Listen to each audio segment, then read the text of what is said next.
Всем привет! Я буду искать сейчас секретный пляж на Третьей дамбе.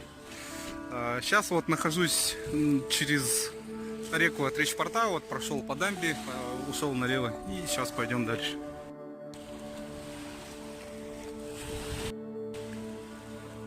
Просто огромное судно Эхаби. Честно говоря, я даже не знаю, что это такое. Видно цистерны, какие-то вот емкости. Возможно, он перевозит ГСМ, горюче-смазочные материалы, или перевозил.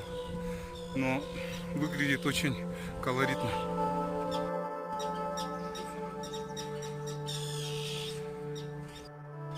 Кусочек бабочки. А вот тут джиперы, ограждение.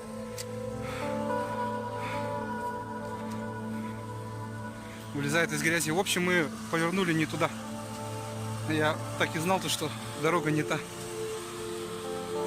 Оп, видите, как человек сам утягивает машину. В общем, мы дошли до второй дамбы, пошли через лес, нашли дорогу. Кажется, я пришел. Это реально прикольный пляж и, самое главное, малолюдно. Вот. И мы идем вот туда, в самый конец, на косу. Просто посмотреть на саму протоку, а потом уже выберем, где купаться. В общем, решили зайти еще глубже. И вот иду напротив большого ржавого судна. Я его, кстати, уже много лет здесь вижу, особенно когда проплываю на кораблях, когда в Лену выходим. Вот она. Ну и там уже не за горами этот великолепный пляж. Мои внутренние батарейки сели даже быстрее, чем батарея в телефоне. Я вот уже почти на месте. Ну, в общем, решили остановиться здесь.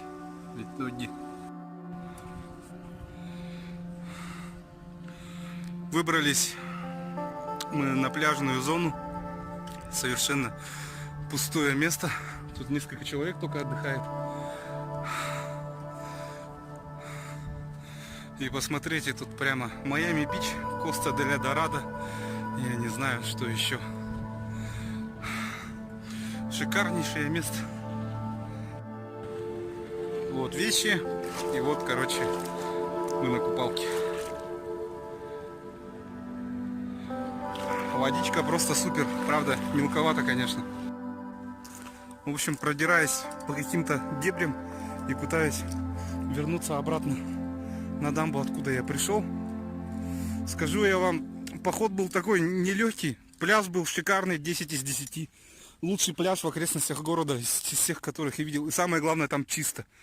Но, блин, дороги тут, конечно, весьма запутанные. Я вот прямо даже затрудняюсь выбраться. Не то чтобы о чем-то другом еще думать.